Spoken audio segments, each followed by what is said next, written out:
My name is Jessie. As you know, Alexis and I started the YouTube channel Skywatchers, and we are dedicating a large portion of this channel to the raw contact, the raw material. And this is Jim McCarty, the scribe for the raw contact. I am in Kentucky this weekend. We are working in the yard for the homecoming. Yes, For indeed. the homecoming, and I have some questions I would like to ask him. The first being, um, we were discussing the origins of the raw contact. How Don Elkins, what was the story behind his interest in um, searching for beings, searching for contact outside of this? Out there. And so I was wanting Jim to explain. Well, it's a pretty long story. It started back when he was about 17 years old, and he was taking flying lessons at the school that Captain Tom Mantell was running here in Louisville. And Captain Mantell was involved in one of the first UFO sightings in the United States. He was on his way back to Louisville, Kentucky from Georgia, and the control tower at Godman Field in Fort Knox had gotten a number of calls from the state police saying that there was an unusual object in the air somewhere over Mayfield, Kentucky, and could he change his course and see if he could find out what it was. Well, about 20 minutes or so later, he radioed back to the control tower that it was some sort of a large flying object, 300 feet in diameter. It was metallic, and as he got closer to it, he could see that there were entities inside of it. And as soon as he said that, it went straight up in the air. And so he tried to follow it, and since he was in a World War II P-51, he didn't have oxygen, and he suffered hypoxia, and he passed out, and his plane crashed, and he was killed. And this got Don interested in just what was going on, because he was friends with Captain Mantell, and he was wondering, are there intelligent entities somewhere out in the universe that are more advanced than we are? So that started his spiritual journey, really. He was still in high school at that time, but he decided that he wanted to take some science courses in high school, and he went through college and took courses in engineering, and discovered that there really wasn't any way that science could explain what had happened, what a UFO was, or why they were here, or what it signified, to people on Earth. So in the mid-50s then, that was 1947 when the plane crash happened, he started doing regressive hypnosis upon people, and he regressed about 200 folks and proved to himself that reincarnation was the way that things worked. So he started putting what he called the puzzle pieces together at that time. And with that idea about reincarnation being a way that everybody proceeded through their spiritual journeys, then he decided that he wanted to try to find out more information that could give him a clue, more pieces to the puzzle. And some of those pieces came when he was informed by a fellow that was in it was called at that time a meditation group that channeled entities from extraterrestrial sources. So this has been happening around the country in different places in the late 40s and 50s. So this group in Detroit that was headed by Walt Rogers had been channeling for a while, because Walt Rogers had had an experience with a UFO entity named Haton. And Haton was a channel that developed there, and one of the members of that meditation group and that channeling group was named Hal Price, and he worked for Ford Motor Company, and he was transferred from Detroit to the Ford Motor Company here in Louisville. And so when he got here, he was out at Bowman Field, which was the first airport here in Louisville, and he met Don when they were both working on some small craft, and he told him about this information that he had that was supposedly channeled from extraterrestrial sources. So Don was really interested in that. He thought this might be another piece of the puzzle. So at that time, Don was teaching physics at the University of Louisville, and he got together with 12 of his students from the Speed Scientific School, and he said, now we're going to meditate for once a week and see if something interesting might happen. He wanted to try to make it a scientific experiment, and one of the students asked if he could bring his girlfriend along, and Don said, okay, and it turned out that was Carla Ruckert. So after a couple of months of no channeling, but some unusual sounds of the tongue slurping and sopping as mouths were opening and shutting, there was no channeling going on. So Walt Rogers came down from Detroit and channeled Haton for the group. And Haton told the group that they did have contact with everyone in the circle, but they were afraid to speak what the words they were hearing. And Haton said, you need to speak the words. Don't analyze them while we're speaking through you, or you'll stop the process. Wait till the channeling is over, and then look at what was channeled, see what you think about it. So that blew the scientific nature of the experiment, and Don decided, well, he would just go ahead and continue getting more information from those at the time, so that he could see if it matched with other groups around the country and around the world, because this was a phenomenon that had been going on for quite some time. And he thought, well, we'll just gather as much information as possible and see if it aligns, see if it's a general philosophy. And it turned out that was the case. So Don and Carla continued that group, and after a while, the group, being college students, they got jobs or got married and moved away. And Don asked Carla, since he was the only channel left, if she'd be willing to learn how to channel, so that the experiment to put the puzzle pieces together as to whether we were alone in the universe or if there were advanced intelligences and what our place was in the universe. So she said she would. And the first, of course, Haton was the first entity that they channeled, and that was in 1974. So they had a small group. They had 3 people. You always had to have at least 3 people in a group to generalize the information so it wasn't just personal to you. And after about 3 years, somewhere around 1977, then Latwii was another entity, a planetary mind. These entities are group minds, or planetary minds. Imagine if everybody on Earth could become of one mind in their spiritual journeys and their seeking, then that would be the equivalent of what Haton was and what Latwii was. Latwii, though, was from the 5th density of wisdom. So Latwii was the channel that was going on for the next 3 years.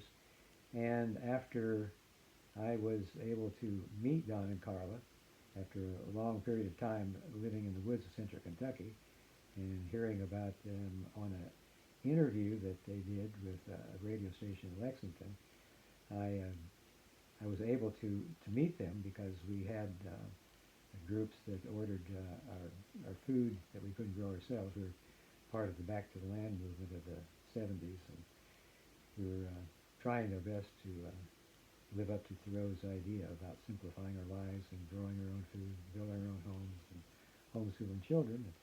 I heard that interview with Don and Carla, and a few months later I talked to some folks in our food buying co-op, and they said, well, we know this couple that you have talked about here in their interview, and if you would like to meet them, we can introduce you. So I went up there to Louisville from where I lived in central Kentucky. And for the next year, I joined them for their Sunday night meditations. And after that year, they invited me to join them. And so for the first, I guess the first raw contact, I wasn't really there because Don and Carla were teaching a student how to channel from the Sunday night meditation. And I was out shopping for groceries, so I actually walked in on the first raw contact with the groceries in my arms and went on down the hall and put them away. And after the contact was over, Don came in and said, this is what we've been waiting for 19 years, because Don and Carla had been channeling for 12 years before I ever joined them.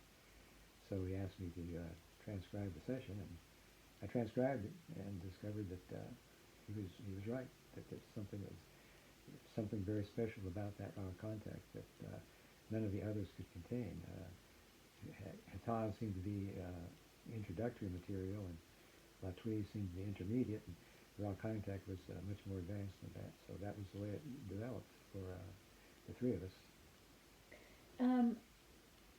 I had a couple. So when when Don and Carla were doing the channeling sessions that you went to, who were they channeling at that time? That time they were channeling Latwii. Okay. The first time that I ever joined them in meditations was in, I believe it was in June of 1980, and raw contact was going to be starting, or would start in the following year, January 15th, 1981. So they were channeling Latwii, and I asked all kinds of questions, and I was just so impressed with the way Latwii would answer in a way that was, spiritually oriented, and gave spiritual principles that anybody could use in their own spiritual journey. During that time so it sounds like there was a network of channelers. This was in the 60s and 70s it started. Mm-hmm. So when Don and Carla were, because they were pretty successful, did that information join into a network? Were people interested in finding out about what Don and Carla were doing? There was some of that, some interchange of information. I never knew exactly how Don got a hold of that, but I know that there were other people in California, for example, that he was aware of. George Hunt Williamson and George Adamski were people that had contact with the extraterrestrial sources, and I know that they had information that correlated with what Don had. So, and I believe that there was also others that he didn't give me the names for, but there was a network beginning, because it was a phenomenon that had started back, at the time of Captain Mantell's crash. There were other entities that had contacted people here on Earth, extraterrestrial entities that contacted people on Earth, and had begun the channeling process to share they were all members of what's called the Confederation of Planets in the service of the One Infinite Creator. And so it was their calling that they responded to. And the calling amounted to people on Earth wanting to know about the spiritual journey, the nature of reality, the creation about us. The same questions that Don was asking. So it was a part of a large and a growing network that had begun because of these sightings of UFOs in the late 40s, early 50s that had happened around the country. And as far as we know, they were happening in other parts of the world too. So there were a fourth density being, a fifth density being, mm-hmm. and Ra is what density is Ra?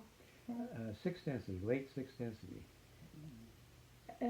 Was he waiting for the right chance? I mean, because it seems like from fourth to fifth to sixth that there's a knowing that those three would have of each other. Maybe is that possible too?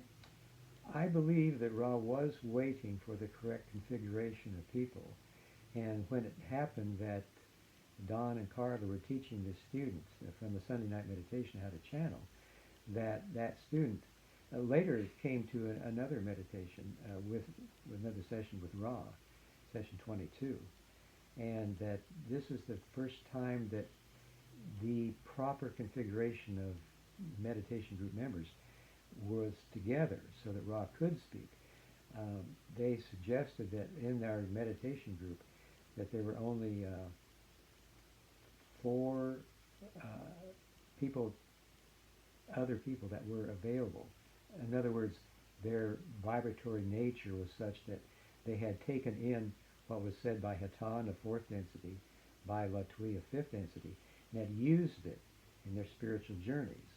So they were available for advanced information, whereas most of the people in the meditation group had not used the information that was given, so they were not available for advanced. They needed to use what had been given first. So I think that time, January 15th, 1981, was the first opportunity that those of Ra saw that they could make contact. And once that contact was made, then, of course, I would be part of the rest of the sessions. I have a question. I don't even know. It just popped into my head. I don't even know how the answer, what the answer could be. But is it easier? Okay, so we are three density. Is it easier for a fourth density and a fifth density? Is it easier for a fourth density than it is for a fifth density to communicate with us? Because they would be the next one over. Does that make a difference on how? Because Ra is sixth density. Right. Is there something? Because the path of least resistance, and I just kept wondering about this. Were they paving the way, so to speak, because it would have been easier once those channels were established for Ra from a sixth density to communicate? Does that make sense? Yeah, that's exactly what they were doing. They were making it possible that further contacts could be made with higher density entities by engaging us in the process of channeling and answering questions. They always had the desire to share information by answering questions, so that the free will of the person asking the question would always be observed, instead of giving a lecture, you might say, and just determining what the content was going to be on their own. They let us determine the contact and observe our free will, so that the way we ask questions could then get an answer that, if we used it in our spiritual journey, could be seen as a way of making ourselves available for more advanced information as time went on, which is what really transpired. Do they learn from us also? Okay, so because it seems like they're at an advantage, it would seem like, because they see us, or do they? Is there the separation where we have no contact with them, they have none with us, or are they observers of us and they can see us, we just can't see them or perceive them? Does that make sense? Yeah, they described themselves as teach learners, and we were learn teachers, which meant that in basic terms they were teaching, but as they were teaching, they were also learning how perhaps to teach us better according to how we seem to learn, and to take in what they gave us as information as we could use it in our spiritual journey. So as we took that information and used it, we also became teachers to them as to how we were able to do that. So it was a give and take, basically, with the emphasis on teachers for them and the emphasis on learners for us. But still, we both partook in both of those processes. So there's the council also, the council of Saturn. Right, or the Council of Nine. It goes by either term. Are they the ones that determine who can communicate with us? That's basically true. Okay.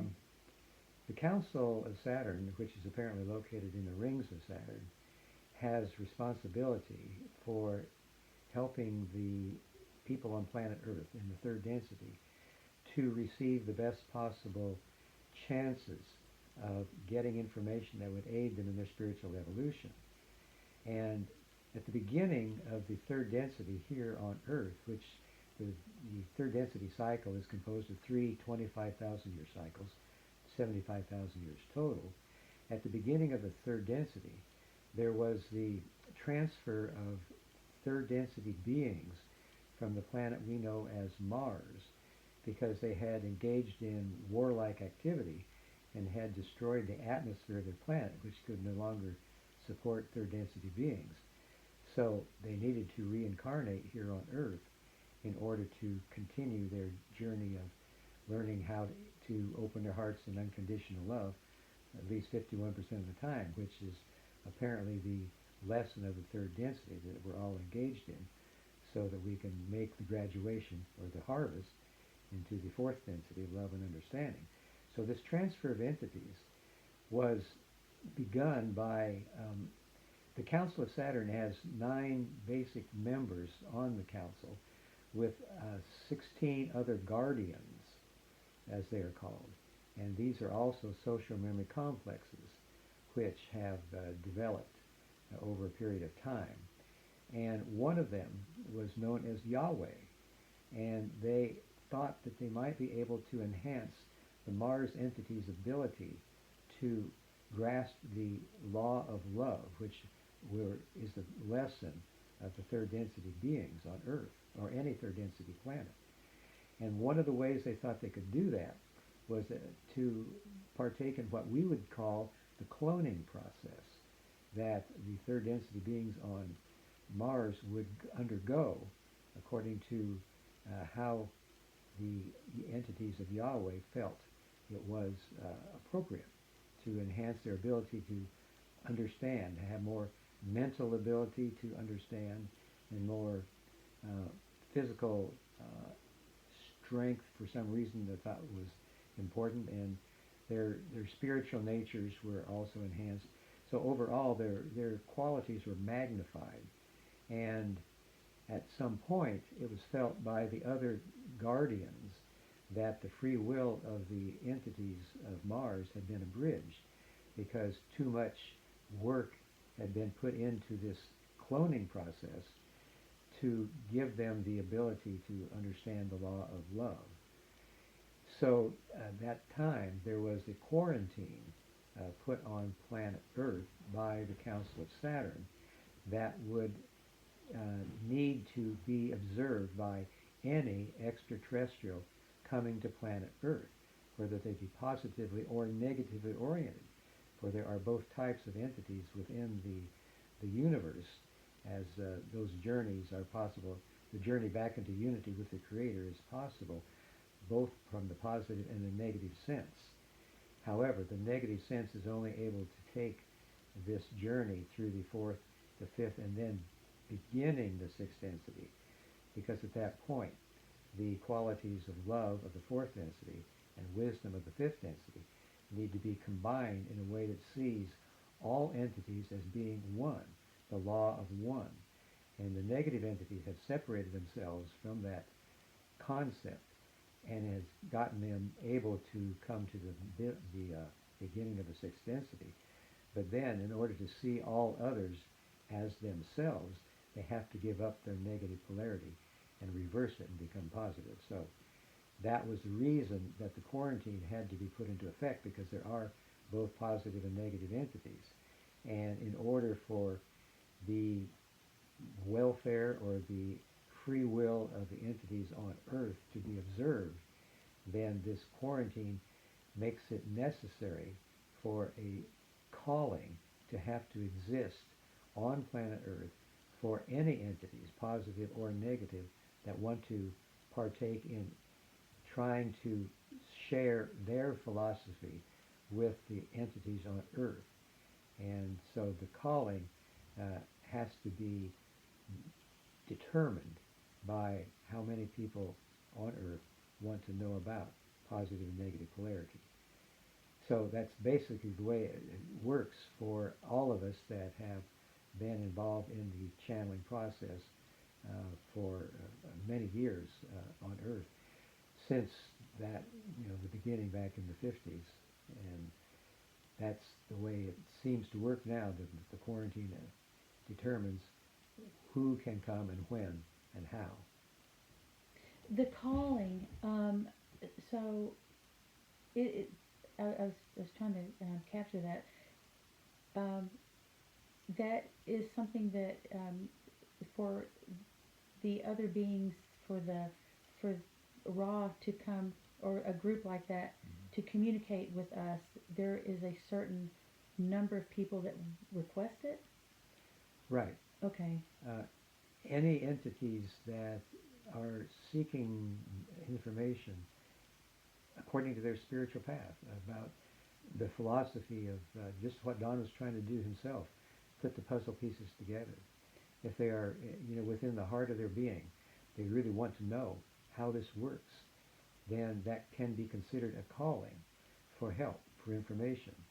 And sometimes the calling can also be seen as the difficulties that people are having on the planet, that they're having problems relating to each other in a loving way, which is the way that we hope we all can do in order to make the graduation into the fourth density.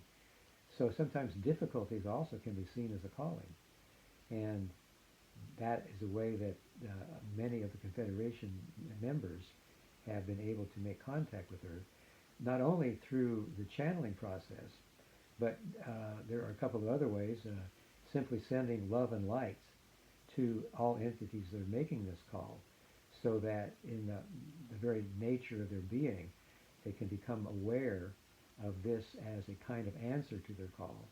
And then there are also the concept of wanderers from the higher densities of the fourth, fifth, and sixth density, who can be called the members of the brothers and sisters of sorrow. They know the sorrow that many people are feeling here on Earth, because Ra themselves walked among the Egyptians and could see many of the difficulties that people suffer, and are aware even throughout our history of the sorrows that come from the various wars and bellicose actions between people for thousands of years. So wanderers incarnate and go through the same forgetting process that everybody else on Earth does, but they come with a desire to be of service. And when the wanderers can awaken to their own mission on Earth, then they can perhaps become channels themselves, or healers, or teachers, or in some way help the population of planet Earth to become aware of our need to open our hearts in unconditional love, which is the basic process of becoming of service to others, which is the positive path back into unity with the one infinite creator. And with the wanderer, there's also that chance that they will forget. And if they forget, and they they would come here probably service to others. Is there an opportunity that they can become service to self just by forgetting and getting caught up in the fray of things that are around here? Well, that is possible. As far as we know, it has not happened on Earth. But when Ra was in the third density on Venus, it apparently happened there, when two fifth density positively oriented wanderers incarnated on Venus with the hope of being of service there. But there was also a feeling on Venus at that time by those that were not so positively oriented, who were not yet so desirous of being of service to others as were those of Ra. They felt that the love and way that Ra worked with each other, with joining in groups and having positive experiences of what they call the sexual energy exchanges, that could be used in a high magical sense to transfer energy, to begin to penetrate the veil of forgetting, and to have experiences of enlightenment, you might say, so that they could share that type of experience with other people.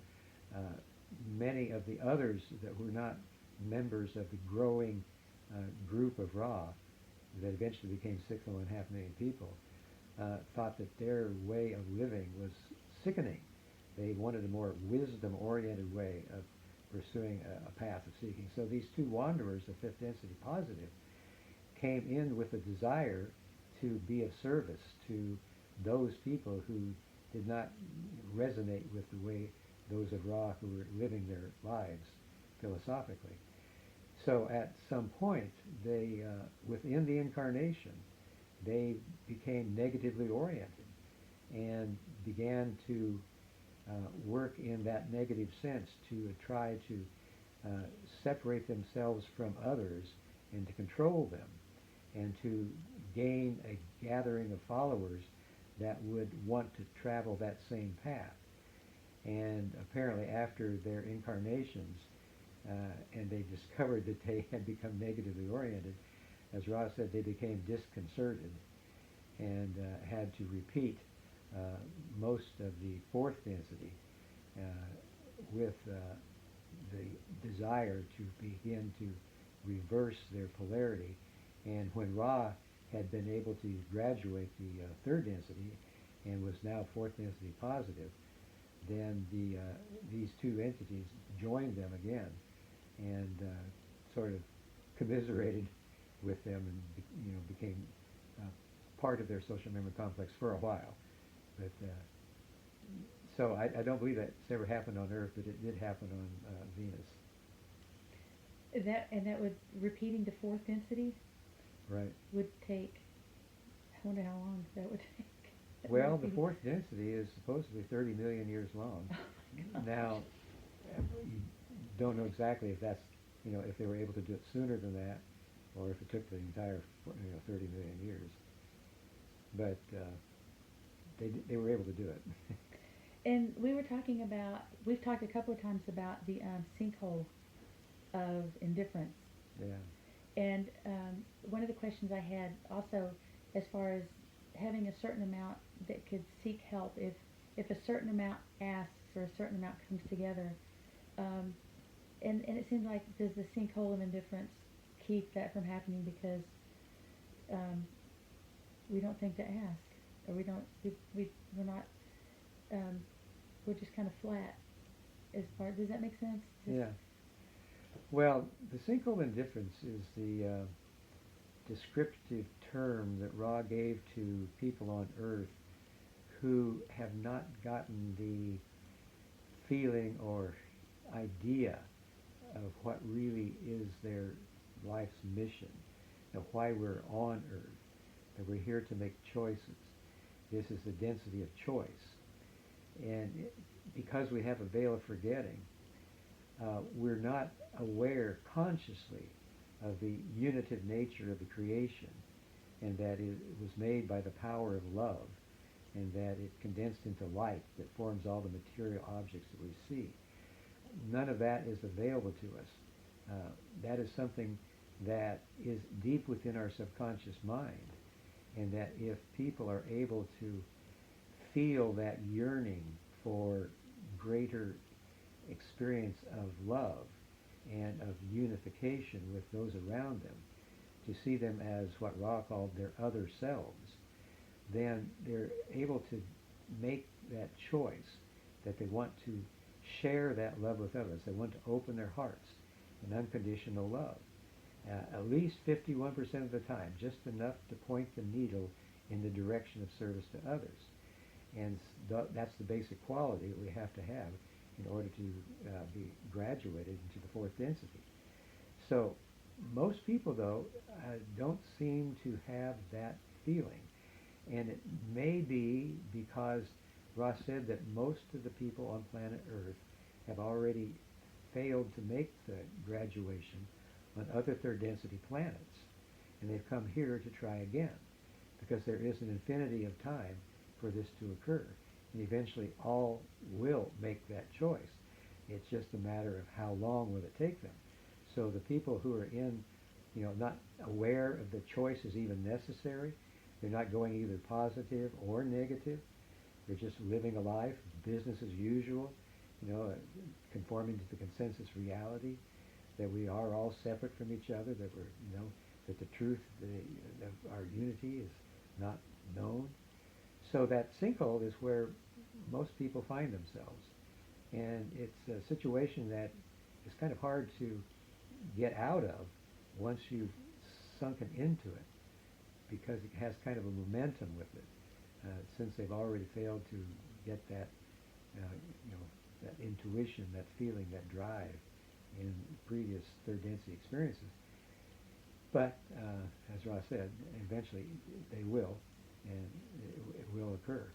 But for now, it does seem like what Ra called the harvest or the graduation will be small on planet Earth, because most people will not be able to polarize their consciousness either positively or negatively. It's sort of like your car battery.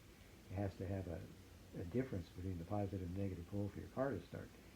And it's the same for the people in the sinkhole of indifference. They haven't got enough polarization to get their spiritual journey started. You know what? I want to give you a break here because I've had you talking the entire time. Um, but I want to do another one of these on the graduation and the sinkhole of indifference. Are you up for it today? Sure. Okay, so I'm going to give you a break and then we'll get back to it. Okay? Okay. Okay.